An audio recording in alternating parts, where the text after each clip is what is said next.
Hello student, welcome to friends at preparation YouTube channel. इस channel पर बच्चों मैं आप सभी के लिए लेके आता हूं एजुकेशनल वीडियो। और आज की इस वीडियो में मैं जो आपको पढ़ाने वाला हूं क्लास 6 की मैथ्स की बुक से फ्रैक्शन, यानी कि जो चैप्टर 7 है बच्चों, चैप्टर 7 में आज आप लोगों को पढ़ाने वाला हूं क्लास 6 की मैथ्स की बुक से। ये आपकी मैथमेटिक्स जो बुक है, आपकी एनसीईआरटी बुक, इसी बुक से मैं करवाने जा रहा हूं आपको 7.1। अब 7.1 को बच्चों भाई काफी क्वेश्चन है इसके अंदर, तो मैं कुछ पार्ट्स में से करवाने वाला हूं। तो ये 7.1 का भी बच्चों ये फर्स्ट पार्ट है, यानी कि कुछ क्वेश्चन हम बच्चों हम आज करेंगे और कुछ क्वेश्चन हम बाद में करेंगे, सेकंड पार्ट, थर्ड पार्ट, इस तरीके से करेंगे। ठीक है, पहली बार भाई इस चैनल पे वीडियो देख रहे हो तो चैनल सब्सक्राइब कर लो और बेल आइकन को प्रेस कर दो ताकि भाई आपको नोटिफिकेशन मिल सके। ठीक है, तो बच्चों सब्सक्राइब कर लो फ्रेंड्स एट प्रिपरेशन। इसके अलावा भाई कुछ बच्चे कहते हैं सर आप वीडियो कब लाते हो, हमें पता नहीं लगता। तो भाई सबसे आसान तरीका है कि आप मेरा टेलीग्राम ग्रुप ज्वाइन कर लो, वहां मैं आपको खुद मैसेज करके बता दूंगा कि भाई किस टाइम मेरी वीडियो आने वाली है। ठीक है बच्चों, तो भाई उसका सबका लिंक मैंने डिस्क्रिप्शन में दे रखा है। इसके अलावा अगर आप चैप्टर 1 से लेकर के चैप्टर 6 तक की सारी एक्सरसाइज अगर आप देखना चाहते हो बच्चों, तो सबका लिंक मैंने नीचे डिस्क्रिप्शन में दे रखा है और उन सारी वीडियो को देख करके आप रिवीजन कर सकते हो। ठीक है, इसके अलावा क्लास 6 की मैंने एक प्लेलिस्ट भी बनाई हुई है जहां पे आपको मैथ्स की वीडियो और मैथ्स के अलावा साइंस की सारी वीडियो एक साथ मिल जाएगी। ठीक है, तो वो भी आप लोग देख सकते हो। तो भाई चैनल सब्सक्राइब करो और भाई जो भी अपनी स्टडी है उसकी अच्छी से प्रिपरेशन कर सकते हो आप। ठीक है बच्चों, चलो फिर स्टार्ट करते हैं पार्ट फर्स्ट 7.1 चैप्टर फ्रैक्शन। और हाँ, अगर अभी तक वीडियो लाइक नहीं किया है तो फटाफट वीडियो लाइक कर दो भाई। ठीक है, ताकि भी मुझे अच्छा लगे कि आपको पसंद आ रहा है, ताकि मैं आपके लिए और अच्छे कंटेंट ला सकूं। और जैसे ही एक्सरसाइज स्टार्ट होती है बच्चों, उसमें क्वेश्चन नंबर 1 जो है वो कुछ इस तरह से है, जिसमें आपसे बोला जा रहा है कि right the fraction representing the shaded portion, यानी कि आपको फ्रैक्शन लिखना है और किसका, जो ये डायग्राम्स आपको गिवन है 1 2 3 4 5 6 7 8 9 10, ये जो टोटल 10 डायग्राम है बच्चों, इस 10 डायग्राम को आपको फ्रैक्शन में कन्वर्ट करके लिखना है। सोच रहे होगे सर ये फ्रैक्शन क्या है, पहले तो हमें ये समझाओ कि जब तक बच्चों आपको फ्रैक्शन की मीनिंग क्लियर नहीं होगी, कॉन्सेप्ट क्लियर नहीं होगा, तब तक भाई इस चैप्टर को करने में भाई कुछ ना कुछ डाउट रहेगा। तो सबसे पहले इसका कॉन्सेप्ट समझ लो कि फ्रैक्शन होता क्या है। ठीक है, चलो पहले मैं एक बार आपको फ्रैक्शन का कॉन्सेप्ट समझाता हूं कि फ्रैक्शन का मतलब होता है बच्चों, जैसे कोई भी बोले, आपसे पूछ ले कि फ्रैक्शन क्या होता है। ठीक है, तो फ्रैक्शन का मतलब बोल सकते हो कोई भी नंबर हो सकता है जो p/q की फॉर्म में होता है। कौन सी फॉर्म में? p/q की फॉर्म में होता है। अरे भाई pq का मतलब ये है कि भाई ऊपर भी एक नंबर होगा, नीचे भी एक नंबर होगा। For example 4/5। ठीक है, मैंने क्या लिख दिया, एक नंबर 4/5 लिख दिया। तो भाई यहां पे अगर आप ध्यान से देखो तो p की वैल्यू यहां पे 4 है बच्चों और q की वैल्यू क्या है, 5 है। ठीक है, ये आप लोगों को दिख रहा है। तो भाई p/q की फॉर्म में कोई भी नंबर होगा उसे हम फ्रैक्शन बोलेंगे। ठीक है, यानी कहने का मतलब ये है कि भाई ऊपर एक नंबर होना चाहिए, ठीक है, और नीचे भी एक नंबर होना चाहिए। इस तरह से कोई भी अगर आपको नंबर मिल जाएगा उसे हम फ्रैक्शन बोल देंगे। क्या बोलेंगे? उसे हम फ्रैक्शन बोल देंगे बच्चों। ठीक है, बहुत ईजी है समझना। फ्रैक्शन किसे बोलेंगे कि भाई p/q की फॉर्म में होना चाहिए। लेकिन भाई एक कंडीशन भी है। अब कंडीशन क्या है वो सुनो भाई। ठीक है, ध्यान से सुन लो भाई। कंडीशन अगर आपको नहीं पता होगी तो आप आइडेंटिफाई नहीं कर पाओगे कि भाई नंबर फ्रैक्शन है या नहीं है। देखो p की वैल्यू ना कुछ भी हो सकती है। p की वैल्यू 1 हो सकती है, 2 हो सकती है, 3 हो सकती है, 4 भी हो सकती है, 5 भी हो सकती है, कुछ भी, जो भी आपका मन करे सब कुछ हो सकता है। हाँ, 0 भी हो सकती है भाई p की वैल्यू। ठीक है, 0 1 2 3 4 5 6 7 8 9 10, कुछ भी इसकी वैल्यू हो सकती है। बात अगर हम q की वैल्यू बात करें जो नीचे है बच्चों, q की वैल्यू भाई 0 कभी नहीं होनी चाहिए, यानी कि नॉट इक्वल टू 0 होनी चाहिए। ये आपको पता होना चाहिए। यानी नीचे जो नंबर है बच्चों, ये 0 के अलावा आप कुछ भी रख सकते हो, यानी 1 रख लो, 2 रख लो, 3 रख लो, 4 रख लो, कुछ भी, 100 रख लो, 200 रख लो, कुछ भी रख लो, 500 रख लो, लेकिन ध्यान रहे 0 नहीं होना चाहिए। यानी कि अगर कोई आपसे यूं बोले कि भाई ये नंबर बताओ कि भाई ये 17/0, क्या ये फ्रैक्शन है? बोला नहीं, बिल्कुल भी फ्रैक्शन नहीं है। क्यों? क्योंकि ऊपर अगर आप नंबर देखो बच्चों, तो जो p की वैल्यू है वो तो आपके पास 17 आ गया, लेकिन जो q की वैल्यू है बच्चों वो क्या है, 0 है। और मैंने आपको बता दिया था भाई 0 नॉट, बेटा इस साइन को बोलते हैं नॉट इक्वल टू। ठीक है, ये जो साइन है इसको बोलते हैं नॉट इक्वल टू। ठीक है, ये और लिख लो, इसको बोलते हैं नॉट इक्वल टू। तो भाई यहाँ पे 0 है इसके नीचे, जब भी 0 आ जाए तो इसका मतलब ये फ्रैक्शन नहीं है। ठीक है, तो आई होप आपको जो मीनिंग है फ्रैक्शन की क्लियर हो गई होगी कि फ्रैक्शन का मतलब है पी बाई क्यू की फॉर्म में कोई भी नंबर होगा और आपको ये ध्यान रखना है कि भी क्यू की वैल्यू 0 नहीं होनी चाहिए। ये जो मैंने 2 बॉक्स बनाए बच्चे, ये दोनों बॉक्स आपको याद रखना है और इसे कहीं नोट करके रख लो ताकि आपको समझने में दिक्कत ना हो। अब कोई नेक्स्ट टाइम पूछे ना कि भाई फ्रैक्शन क्या होता है, तो आप बोलोगे a fraction is a number which represent in P by Q form. A fraction is a number which represent in p by q form where q is not equal to 0 और q 0 के equal नहीं होगा। बस बाकी दो कुछ भी ले लो आप नंबर 1 2 3। p में तो कुछ भी ले सकते हो, 0 भी ले सकते हो। अरे ये बोले ना अगर आपको 0/15, हाँ ये फ्रैक्शन है। बट अगर कोई ऐसे बोले कि भाई ये बताओ 15/0 ये फ्रैक्शन है, ये नहीं होगा, ये गलत है। हाँ इसे मैं मान सकता हूँ, ऊपर 0 लगा सकते हैं लेकिन बच्चों नीचे 0 नहीं होना चाहिए, ये आपको पता होना चाहिए, बिल्कुल क्लियर एकदम। ठीक है, चलो अब आ जाओ क्वेश्चन में कि क्वेश्चन में आपसे क्या पूछा जा रहा था। तो बेसिक कॉन्सेप्ट था फ्रैक्शन का बच्चों, आई होप सबको क्लियर हो गया होगा। अब आओ क्वेश्चन में। क्वेश्चन बहुत इजी है, वो तो कॉन्सेप्ट सिखा रहा था इसलिए आपको टफ लग रहा होगा। क्वेश्चन तो बहुत इजी, मतलब चुटकी बजा के कर लोगे आप लोग। कैसे, देखो जरा। Right the fraction representing the shaded portion. अब ये जो शेडेड पोर्शन है बच्चों, हमें उसे फ्रैक्शन में कन्वर्ट करना है। फर्स्ट देखो भाई, ये फर्स्ट डायग्राम है, इसे देखो, ट्राइंगल गिवन है, इसके अंदर 1 2 3 4 टोटल पार्ट कितने बच्चों, या टोटल पोर्शन कितने इसमें 4 है। अगर मैं शेडेड की बात करूं जिसमें कलर किया हुआ है, जो येलो कलर का रखा है ना, ये कितने में है, ये 3rd में और 4th में, यानी 2 पार्ट में तो कलर कर रखा है और 2 पार्ट में कलर नहीं कर रखा है। टोटल हमारे पास कितने 4 पार्ट है। तो बच्चों इसका जो आंसर लिखोगे कुछ इस तरह लिखोगे। पहले लिखोगे सोल्यूशन, जैसे हमेशा लिखते हैं क्वेश्चन के सोल्यूशन लिखते हैं, कुछ बच्चे आंसर लिखते हैं, एक ही मतलब है सबका। तो लिखोगे number of parts, number of part कितने टोटल 4 है, हमने काउंट किया था ना, ये 4 1 2 3 4, तो बच्चों ये 4 आ गया। अच्छा, उसके बाद शेडेड पोर्शन। अब शेडेड पोर्शन हमने काउंट किया था, वो कितने, 3rd and 4th शेडेड है, यानी कि 2 पार्ट शेडेड है, 2 पार्ट विदाउट शेडेड है। तो आप लिख सकते हो भी शेडेड कितने 2 पार्ट है। अब ये जो सिंबल है बच्चों, एक सिंबल ये यूज हो रहा है, इस सिंबल को बोलते हैं देयरफॉर। ठीक है, इस सिंबल को क्या बोलते हैं, देयरफॉर। अब देयरफॉर मैं लिखूंगा नहीं भाई, इसकी जगह ये 3 डॉट यूज कर लूंगा, 1 डॉट ऊपर होगा, 2 डॉट नीचे होगा, इसे देयरफॉर बोलते हैं। और एक सिंबल और याद कर लो बच्चों, जब 2 डॉट ऊपर होता है 1 डॉट नीचे होता है, इसे हम बोलते हैं सिंस।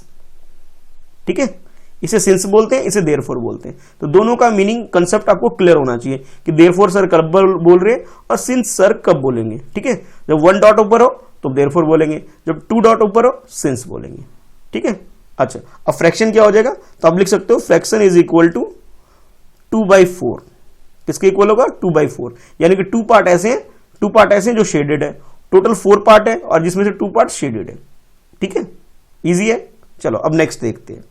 तो जैसे बच्चों नेक्स्ट पे जाओगे तो नेक्स्ट में सबसे पहले काउंट करो, 1 2 3 4 5 6 7 8 9, टोटल पार्ट कितने 9 है। ठीक है भाई, और ध्यान से देखो भाई, सारे पार्ट कलर्ड है, बस एक पार्ट कलर्ड नहीं है, 5th वाला कलर्ड नहीं है। तो टोटल अगर मैं काउंट करूं, येलो कलर जो फिल कर रखा है अगर उसे काउंट करूं तो 1 2 3 4 5 6 7 8, यानी टोटल 8 पोर्शन ऐसे हैं जो कलर्ड है, सिर्फ एक पार्ट या एक पोर्शन कलर्ड नहीं है। तो हमारे पास क्या हो जाएगा बच्चों, आंसर कुछ इस तरह लिखेंगे हम। सबसे पहले लिखेंगे total number of parts. Total number of parts कितने बच्चों 9 है। कैसे, हमने काउंट किया था अभी, देखो काउंट किया था ना, यहां से काउंट किया था। और शेडेड कितने 8 है, तो यहां लिखोगे कि भी shaded portion is equal to 8। और देयरफॉर, ये सिंबल किसका है, देयरफॉर का। देखो यहां बताया था मैंने, ये सिंबल किसका है, देयरफॉर का है। अभी देयरफॉर मैं यूज कर रहा हूं, तो therefore fraction is equal to 8/9। Fraction क्या है हमारा बच्चों, 8/9 है। 8 शेडेड पोर्शन है, ऐसे भी लिख सकते हैं और भाई ऐसे भी लिख सकते हैं, दोनों की मीनिंग सेम है। या फिर आप ऐसे भी लिख लो चाहे ऐसे लिख लो, इस तरह से, दोनों की मीनिंग सेम है, कंफ्यूज होने की जरूरत नहीं है बिल्कुल भी। ठीक है, चलो अब देखो थर्ड पार्ट। थर्ड पार्ट में बच्चों आपसे बोला जा रहा है, ये देखो टोटल बॉल लग रहा है मुझे ना, बॉल है, अभी काउंट कर लेते हैं। ये फर्स्ट बॉल है, ये सेकंड है आपके पास, ये थर्ड है, ये फोर्थ है, ये 5th 6 7 8, यानी टोटल पोर्शन मैं बोलूं कितने, टोटल 8 है। अगर हम कलर्ड पोर्शन की बात करें या शेडेड पोर्शन की बात करें भाई, जैसे क्वेश्चन में बोला है शेडेड बताओ, तो शेडेड की बात करें तो 1 2 3, ये तो ये हो गया। और नेक्स्ट क्या है 5th वाला, यानी 4 ऐसे हैं जो कलर्ड है और 4 ऐसे हैं जो विदाउट कलर्ड है। यानी शेडेड पोर्शन हमारे पास 4 है और टोटल हमारे पास बच्चों कितने, टोटल 8 है। तो आप इसको इस तरह से लिख सकते हो, देखो इस तरह लिखोगे इसमें कि भी पहले नंबर 3 डाल दोगे, क्योंकि हम क्वेश्चन नंबर वन का जो सोल्यूशन कर रहे हैं इसका थर्ड पार्ट कर रहे हैं। Number of parts 8, number of parts कितने 8 हो गए, और शेडेड पोर्शन कितने हैं, शेडेड पोर्शन बच्चों हमारे पास कितने 4 है। ठीक है, तो लिखोगे therefore fraction is equal to 4/8। Fraction क्या होगा बच्चों 4/8 हो जाएगा। 4/8 का मतलब ये हुआ भाई कि 4 पोर्शन ऐसे हैं जिसको हमने कलर कर रखा है, शेडेड है, और 8 टोटल है हमारे पास, टोटल 8 है जिसमें से 4 पार्ट कलर्ड है। क्लियर है, तो ये आपको बिल्कुल कंसेप्ट क्लियर होना चाहिए, इसमें कंफ्यूजन होने की जरूरत है नहीं इसके अंदर वैसे। ठीक है, चलो अब देखते हैं नेक्स्ट। अब देखते हैं नेक्स्ट इसका फोर्थ पार्ट, देखते हैं कि फोर्थ पार्ट को कैसे सॉल्व किया जाएगा। तो 4 में देखो भाई एक बॉल लग रही है मुझे, एक ना कोई बड़ा फुटबॉल या बास्केटबॉल इसी टाइप का कोई बॉल है, और इसके अंदर कोई डिजाइन बना हुआ है, और डिजाइन क्या करता है इसे अलग अलग पार्ट में डिवाइड कर देता है। ये फर्स्ट है, ये सेकंड है, ये थर्ड है, ये फोर्थ है, यानी कि टोटल 4 पार्ट में से डिवाइड कर दिया गया है। ठीक है, इजी है। अच्छा, उसके बाद शेडेड पोर्शन को अगर ध्यान से देखो बच्चों, तो इसमें कितना है, ओनली 1 पार्ट इज शेडेड, सिर्फ एक पार्ट है जो शेडेड है। ठीक है भाई, तो तो शेडेड पोर्शन को हमारे पास कितना है 1 है। टोटल पार्ट कितने हमारे पास बच्चों, टोटल पार्ट हमारे पास है 4। तो अब इस क्वेश्चन का जो आंसर लिखोगे कुछ इस तरह से, तो सबसे पहले लिखोगे फोर्थ इसलिए क्योंकि हम फोर्थ पार्ट बच्चों सॉल्व कर रहे हैं। ठीक है, उसके बाद लिखोगे number of part that is equal to 4। Total part कितने 4 है, और शेडेड पोर्शन कितना है हमारा भाई, सिर्फ और सिर्फ only and only 1 is part is shaded, सिर्फ एक पार्ट यानी कि सिंगल पार्ट जो वो शेडेड है।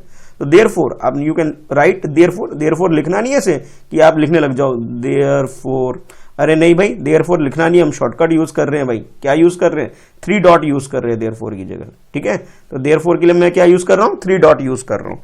1 डॉट ऊपर होना चाहिए, 2 डॉट नीचे होना चाहिए, बिल्कुल इसी पोजीशन में आपको लिखना है। तो मैंने यहाँ क्या लिख दिया, therefore fraction is equal to 1/4। कुछ बच्चे कहेंगे सर ऐसे भी 1/4 लिखते हैं। हाँ बच्चों, ऐसे भी लिख सकते हैं और इसके अलावा इस तरह से भी लिख सकते हैं, दोनों ही तरीके सही है। 1 पार्ट शेडेड है, टोटल कितने 4 है। ठीक है, चलो अब देखते हैं नेक्स्ट फिफ्थ पार्ट देखते हैं। तो फिफ्थ पार्ट में जो डायग्राम है, अच्छा कुछ बच्चे कहेंगे सर डायग्राम बनाने हैं क्या। हाँ भाई, डायग्राम तो बनाने पड़ेंगे आपको। क्वेश्चन के अंदर डायग्राम आपको, जब क्वेश्चन आप लिखते हो बच्चों, तो डायग्राम आपको एज इट इज बनाना है। स्केल पेंसिल यूज करो और ड्रॉ करो, और ध्यान रहे जब मैं समझा रहा हूं बच्चों उस टाइम समझ लेना है, और उसके बाद वीडियो को पॉज कर लो, बीच में टच करके पॉज कर लोगे, पॉज करके उसके बाद ये जो डायग्राम है उसे अच्छे से ड्रॉ कर लो। स्केल पेंसिल यूज करो और ड्रॉ कर लो, और ड्रॉ करने के बाद फिर उसके बाद क्वेश्चन सॉल्व करो। ठीक है, तो क्वेश्चन लिखना हो तो वीडियो को रोक करके पहले क्वेश्चन लिखोगे, फिर सॉल्व करोगे बाद में। अच्छा, अब देख लेते हैं फिर फिफ्थ पार्ट। तो फिफ्थ पार्ट में जैसे वीडियो गेम आता है ना, वीडियो गेम उसमें कोई डायग्राम ऐसे बन के आता है, वॉल मेकिंग वाला वीडियो गेम, उसमें कुछ इस तरह का आता रहता है भाई। तो इस तरह का डायग्राम आपको ड्रॉ कर लेना है। अच्छा, अब पहले सबसे पहले काउंट करते हैं भाई टोटल पार्ट कितने हैं। ये फर्स्ट है, ये सेकेंड है, ये थर्ड है, ये फोर्थ है, ये फिफ्थ है, ये 6 और ये 7 है। टोटल कितने 7 पार्ट है भाई। देखो 7 पोर्शन बने हुए हैं इसके अंदर। और शेडेड की बात करें तो भाई येलो वाला first, fourth and seventh, first, fourth and 7, यानी कि आप ये बोल सकते हो कि 3 पार्ट तो शेडेड है, और टोटल कितने हमारे पास, टोटल हमारे पास 7 पार्ट है। ठीक है बच्चों, टोटल कितने 7 पार्ट है। तो भाई ठीक है भाई, जब टोटल पार्ट 7 है तो हम लोग क्या करेंगे, लिखेंगे पहले टोटल पार्ट 7 इस तरह से। देखो पहले फिफ्थ डालोगे, कई बार क्या होता है आप लोग जल्दी जल्दी में ना ये नंबर फिफ्थ डालना भूल जाते हो, तो भाई ये नहीं भूलना है आपको। ठीक है, ये नहीं भूलना है। और ये लिखोगे सबसे पहले नंबर ऑफ पार्ट्स, तो नंबर ऑफ पार्ट्स कितने 7 है, तो 7 लिख दिया हमने। अच्छा, उसके बाद शेडेड, एक बार दोबारा डायग्राम देख लो भाई। शेडेड कितने हैं 1 2 3, यानी कि first, fourth and 7th portion जो है बच्चों वो शेडेड है, इसलिए फर्स्ट, फोर्थ और 7th काउंट करेंगे तो 3 है, 1 2 3, टोटल 3 पार्ट शेडेड है। और भाई अगर हम सारे पार्ट की कंबाइंड सबकी काउंटिंग करें तो 7 है। तो बच्चों आप लोग इस तरह से लिख सकते हो, इसे 3 लिख दोगे, शेडेड पोर्शन 3। और फ्रैक्शन जो होगा, therefore fraction is equal to क्या होगा 3/7। बार बार बता रहा हूं भाई, दोनों तरीके से लिख सकते हैं, ऐसे भी लिख सकते हैं, ऐसे भी लिख सकते हैं। ठीक है, यानी कि जब आप आंसर लिखोगे कुछ इस तरह से भी लिख सकते हो कि फ्रैक्शन इज इक्वल टू 3/7। ठीक है, इजी है ना। चलो अब देखते हैं नेक्स्ट 6 पार्ट देख लेते हैं इसका। 6 पार्ट में बच्चों आपसे ये कुछ फूल वगैरह जैसा कुछ डिजाइन बन रहा है, ऐसा दिखाई जा रहा है इसके अंदर। और हाँ भाई, कमेंट करके जरूर बताना भाई आपको समझ में आ भी रहा है या नहीं आ रहा है। कोई डाउट हो तो बच्चों कमेंट करके ज़रूर बताना और अपना नाम भी लिखना, ठीक है।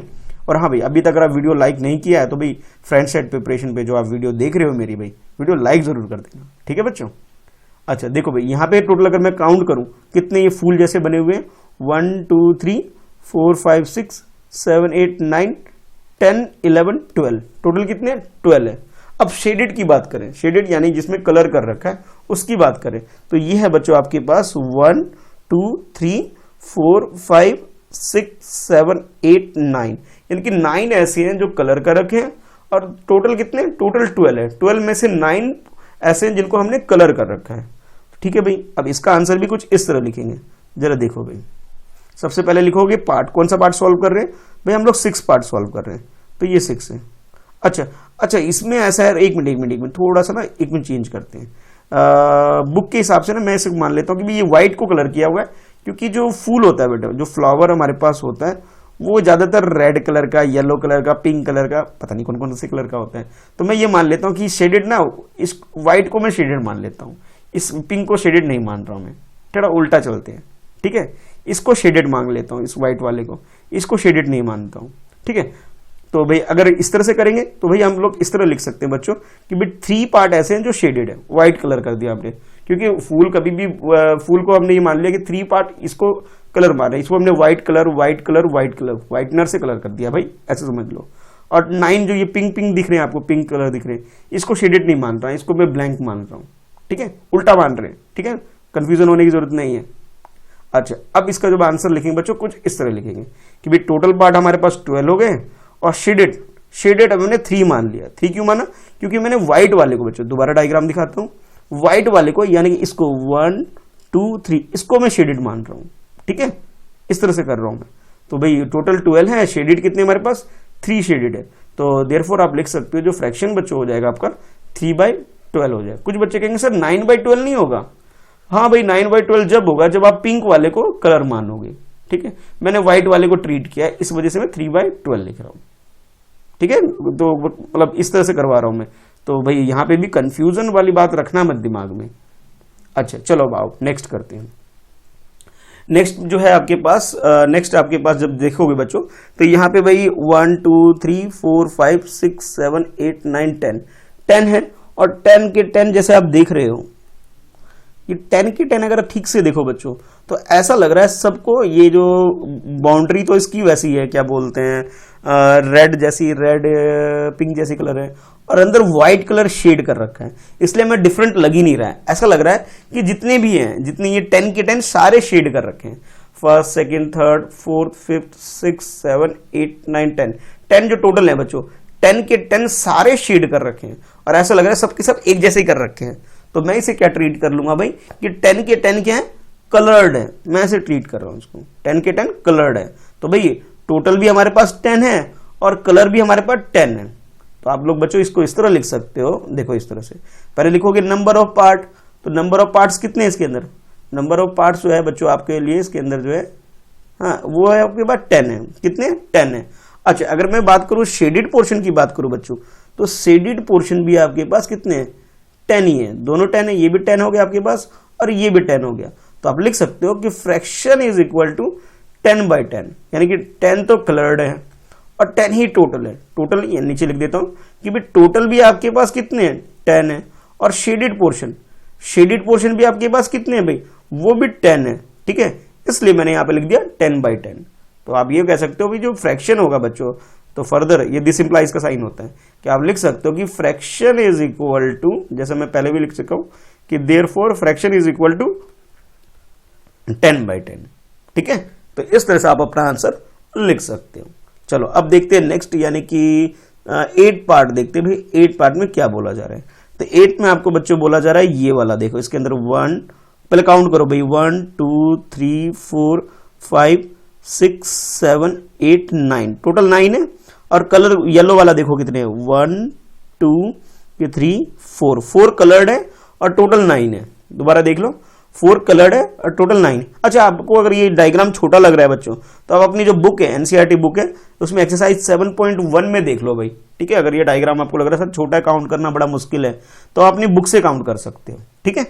और जब बच्चों इसका आंसर लिखेंगे कुछ इस तरह से इसका आंसर लिखेंगे कि भाई नंबर ऑफ पार्ट्स 9 है और शेडेड पोर्शन हमारे पास कितना है बच्चों 4 है।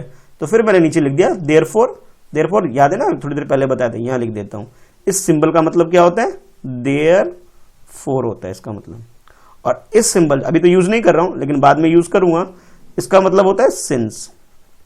ठीक है, ये दोनों चीज आपको पता होनी चाहिए, इसलिए मैंने यहां लिख के रख दिया। अच्छा, उसके बाद जैसे ये है कि भाई शेडेड कितना है हमारे पास 4 है और टोटल 9 है, तो फ्रैक्शन हो गया 4/9। कितना हो गया 4/9। डायरेक्ट नहीं लिखना है भाई, कई बच्चे कहेंगे सर ये डायरेक्ट लिख दे, डायरेक्ट ही लिखना, प्रॉपर तरीके से लिखोगे। ठीक है, चलो अब देखो नेक्स्ट लास्ट 2 पार्ट है, जल्दी कर लेते हैं। इसमें काउंट करो 1 2 3 4 5 6 7 8 टोटल है। अब कलर की काउंटिंग करो, येलो वाले की, ये फर्स्ट है, ये सेकंड है, ये थर्ड है, ये फोर्थ है, यानी कि टोटल हमारे पास 8 है। 8 में से 4 कलर्ड है, 8 में से 4 क्या है बच्चों, कलर्ड है। बस वेरी सिंपल। सबसे पहले लिखोगे नंबर ऑफ पार्ट्स 8 है और नंबर ऑफ शेडेड पोर्शन कितने, शेडेड पोर्शन कितने 4 है। देयरफॉर अब आंसर लिख सकते हो, क्या है आपका आंसर 4/8 इसका आंसर हो जाएगा। ठीक है, अच्छा अब लास्ट है भाई, फिर लास्ट के बाद ये क्वेश्चन हमारा कंप्लीट हो जाएगा 10th। इसमें भैया इसमें तो शेडेड पोर्शन पता नहीं लगेगा, लेकिन मैं ऐसे मान लेता हूं भाई ये हाफ है कि भाई ये जो तितली सी बनी हुई है इसके हाफ पोर्शन में तो भाई कलर्ड है और हाफ पोर्शन में क्या है, अनकलर्ड है। तो मैं इसको ऐसा करता हूं बच्चों कि भाई इसको मैं बोल लेता हूं ये 2 पार्ट में डिवाइडेड, ये फर्स्ट पार्ट है, ये सेकंड पार्ट है। फर्स्ट पार्ट येलो कलर में है, सेकंड पार्ट व्हाइट कलर में। तो आप ये बोल सकते हो भाई कि भाई टोटल पार्ट 2 है इसके अंदर और शेडेड पोर्शन कितने बच्चों 1 है। तो फाइनली जब इसका आंसर लिखेंगे कुछ इस तरह से कि नंबर ऑफ पार्ट्स कितने 2 है और शेडेड पोर्शन कितने 1 है। तो देयरफॉर आपका जो आंसर आएगा वो आ जाएगा 1/2। ठीक है, 1/2 आपका आंसर शेडेड पोर्शन के हिसाब से फ्रैक्शन हमारा 1/2 बन जाएगा। ठीक है, तो ये था बच्चों क्वेश्चन नंबर 1 के अंदर जो टोटल 10 पार्ट थे, सारे पार्ट 10 के 10 छोटे छोटे क्वेश्चन मैंने आपको समझा दिए। अब देखते हैं भाई सेकंड क्वेश्चन के अंदर कि सेकंड क्वेश्चन के अंदर छोटे छोटे कितने पार्ट्स बन रहे हैं। ये है बच्चों आपका क्वेश्चन नंबर 2 और इसमें आपके पास ये फर्स्ट, सेकंड, ये थर्ड, ये फोर्थ, ये फिफ्थ, यानी इसमें 5 पार्ट हैं। ठीक है भाई, इसको भी करते हैं। इसमें आपसे क्या बोला जा रहा है, तो बच्चों इसमें आपसे बोला जा रहा है colour the parts according to the given fraction. अच्छा, इस वाले में क्या है, जो फ्रैक्शन आपको गिवन है नीचे 1/6, 1/4, 1/3, 3/4 और 4/9, इसको ध्यान में रखते हुए आपको कलर करना है। उसमें ऑलरेडी कलर था, आपने फ्रैक्शन लिखा था, इसमें फ्रैक्शन गिवन है, आपको कलर करना है। टोटल्स कितने 6 है, 1 2 3 4 5 6। तो कोई भी एक पार्ट आप कलर कर दो। ठीक है, कोई भी एक पार्ट, जैसे मैं मान लो ये वाला पार्ट कलर करने के लिए बोल देता हूं आपको, येलो कलर कर दो या जो भी आपका मन करे। मैं तो येलो से कर रहा हूं, आपका जो सा मन कर रहा है उससे कलर कर दो। ठीक है, तो भाई इस तरह से करेंगे, देखो जरा। ठीक है, यानी कि टोटल हमारे पास कितने 6 है, 1 2 3 4 5 6 और मैंने ये येलो पार्ट कलर कर दिया, हो गया। बस इतना ही काम करना है इसके अंदर, डायग्राम ड्रॉ करना है और कलर कर देना है। और कितना, सारे कलर मत करना, जितना बोला जाए। 1/6 का मतलब है 1 पार्ट को ही कलर करना है, टोटल 6 है। अच्छा, नेक्स्ट जब जैसे आप देखोगे नेक्स्ट बच्चों, तो नेक्स्ट में आपके पास कितना है, ये बोला जा रहा है कि 4 पार्ट है, 1 2 3 4। फ्रैक्शन में टोटल पार्ट कितने हैं 4 है और आपको कलर कितना करना है, सिर्फ और सिर्फ 1 करना है। कोई भी एक कर लो जो आपका मन करे और किसी भी कलर से कर लो। अब मैं तो भाई येलो कलर से कर रहा हूं, ठीक है, तो आप भी येलो से कर लो या आपका मन करे। ये वाला पोर्शन हमने क्या किया, कलर कर दिया। ठीक है, इस वाले पोर्शन को शेड कर दो, कलर कर दो, पेंसिल से भी कर सकते हो या जोन सा भी कलर मन करे। तो 1/4 ये हमने शेड कर दिया। ठीक है, सिमिलरली थर्ड पार्ट में भी ऐसा ही है।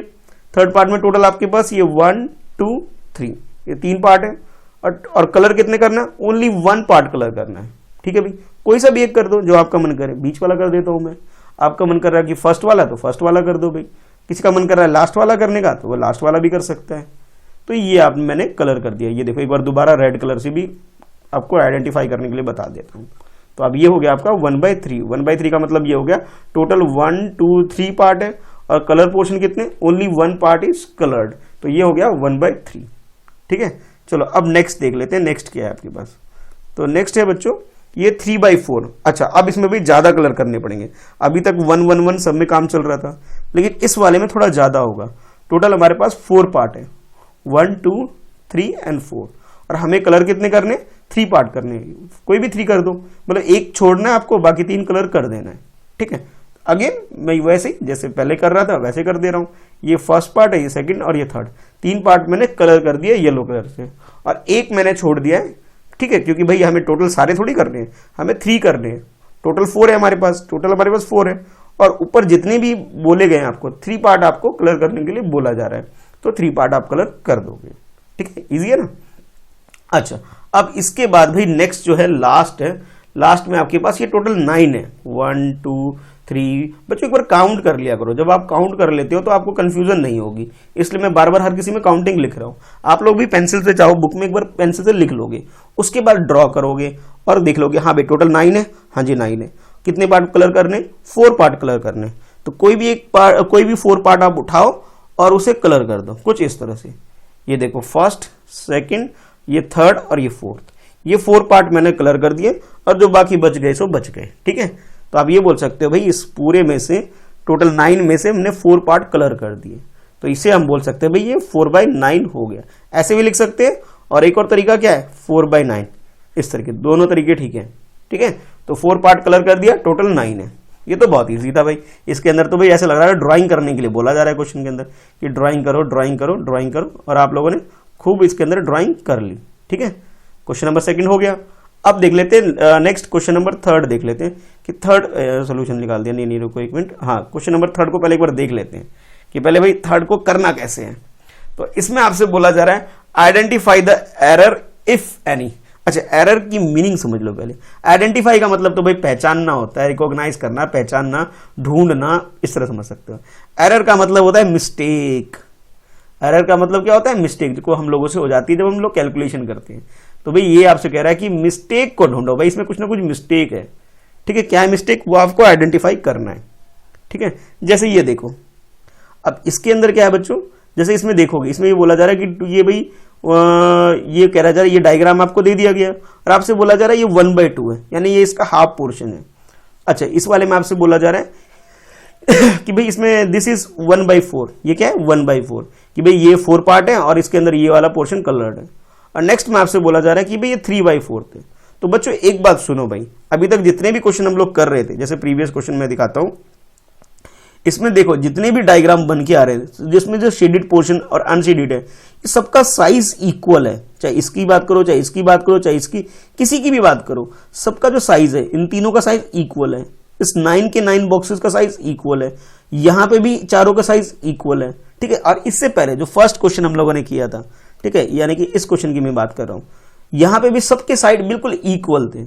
जब ये इक्वल होगा तभी हम इसे फ्रैक्शन में रिप्रेजेंट कर पाएंगे, ठीक है, शो कर पाएंगे, डिस्प्ले कर पाएंगे।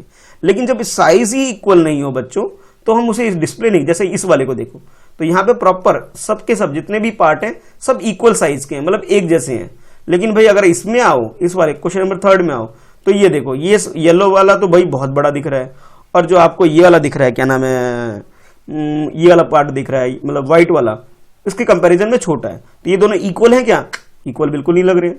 अगर मैं इन चारों इसमें बात करूं तो ये भी इक्वल है क्या? ये दोनों तो इक्वल है भाई, ये फर्स्ट सेकंड। लेकिन भाई ये इससे इक्वल है क्या? बिल्कुल नहीं। ये छोटा लग रहा है, ये बड़ा लग रहा है। सिमिलरली ये छोटा है, ये बड़ा है, गड़बड़ है भाई। अब यहां पे भी देखोगे बच्चों, तो यहां पे भी आपको क्या दिख रहा है? 3/4 बोला है। तो देखो इस वाले व्हाइट पोर्शन को देखो बच्चों, और येलो वाले को देखो, क्या दोनों इक्वल है? बिल्कुल इक्वल नहीं है। व्हाइट वाले तो छोटे हैं और येलो वाला काफी बड़ा है। तो भाई हमें क्या करना था इस क्वेश्चन के अंदर? एरर आइडेंटिफाई करना था। क्या करना था? एरर आइडेंटिफाई, यानी कि मिस्टेक आइडेंटिफाई करना है इसके अंदर हमें। तो आप लोग सिंपली बोल सकते हो ये तीनों ही पार्ट, मैं ऐसे कर लेता हूं क्वेश्चन नंबर 3 के अंदर, इसको मैं फर्स्ट पार्ट ट्रीट कर लेता हूं। ये हमारा फर्स्ट पार्ट है, ये हमारा सेकंड पार्ट है, और बच्चों ये है हमारा थर्ड पार्ट। तीनों के तीनों में मिस्टेक है। मिस्टेक क्या है कि भी जो पार्ट्स बने हुए हैं, पार्ट्स जो डिवाइड है बच्चों, इक्वल डिस्ट्रीब्यूशन नहीं है। अगर ये कुछ इस तरह से होता, इस तरह से होता, देखो इस तरह से, तब तो मैं मान लेता भाई इक्वल है। लेकिन इस तरह से डिस्ट्रीब्यूशन तो है नहीं, ये तो मैं कर रहा हूं ना कि भाई इस तरह से देखो। अब यहां पे जैसे येलो वाला देखो और व्हाइट वाले देखो, ये इक्वल है? बिल्कुल इक्वल नहीं है। इसी तरह इस वाले फर्स्ट पार्ट में भी इक्वल नहीं है और इसमें भी इक्वल नहीं, यानी कि तीनों के तीनों पार्ट में इक्वल बिल्कुल रिप्रेजेंट नहीं हो रहा है। तो फाइनली बच्चों आप ये बोलोगे तीनों के तीनों में मिस्टेक है, तीनों में एरर है। क्या है? एरर है। तो फाइनली आप आंसर क्या लिखोगे? कुछ इस तरह लिखोगे। पहले लिखोगे सॉल्यूशन, और फर्स्ट डायग्राम, जो डायग्राम है आपके पास फर्स्ट डायग्राम, उसे इस तरह से ड्रॉ कर लोगे, जो ऐसा ड्रॉ आपको गिवन है। और यहाँ पे जैसे आपको कलर्ड है इस वाले पोर्शन को कलर कर देना है और लिखोगे the shaded portion is not half, ये इसका हाफ नहीं है। हाफ का मतलब 1/2 का मतलब होता है, 1/2 का मतलब बच्चों हाफ होता है। क्या इसका हाफ है? नो, बिल्कुल नहीं है। तो आप लिख सकते हो the shaded portion is not half, hence this is not, ये भी लिख सकता हूं दिस इज नॉट 1/2। 1/2 ऐसे भी लिख सकते हो और ऐसे भी लिख सकते हो, तो इसमें ये मिस्टेक है।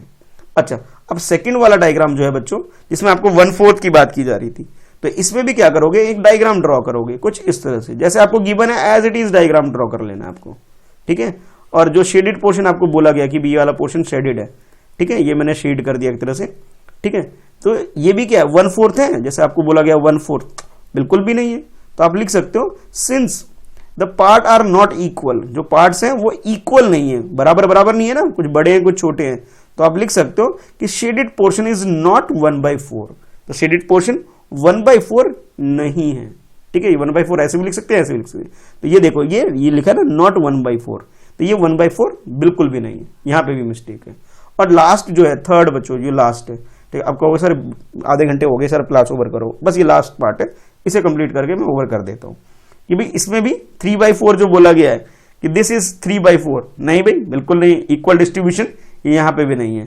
तो बच्चों यहां पे भी आप बोल सकते हो कि भाई ये डायग्राम ड्रॉ कर लेना ऐसा, और इस तरह से जैसे ये कि बाकी पोर्शन आपने कलर कर देने हैं जैसे इसमें, ठीक है। और ये वाला जो बच गया आपका व्हाइट वाला, ये व्हाइट वाला इसकी बात कर रहा हूं मैं, तो ये भी नॉट इक्वल है। तो आप लिख सकते हो सिंस, और कई बार सिंस का साइन ऐसे भी यूज कर सकते हो आप लोग, अभी तो लिख दिया है मैंने यहाँ पे, लेकिन सिंस का साइन आप ये भी यूज कर सकते हो। Since the parts are not equal, जो पार्ट्स है बच्चों वो नॉट इक्वल हो, therefore shaded portion is not equal, जो शेडेड पोर्शन है वो भी इक्वल नहीं है, ठीक है।